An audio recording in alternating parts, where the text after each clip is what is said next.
श्रोता बाबू गुरु बाजे बहिन के कल के गया भगली हे के नहीं लबू तोहर फिरियाद बहिन नहीं लबोगे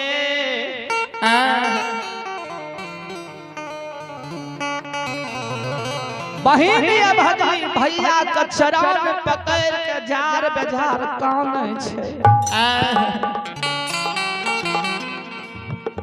भैया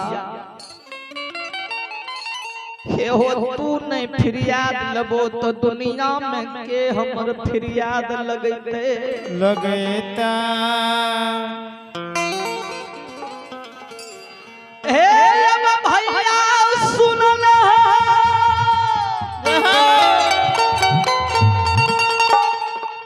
हे सहोदरा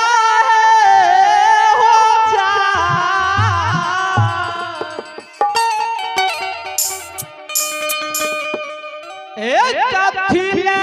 कठोरा भैया हो आज दिन बदल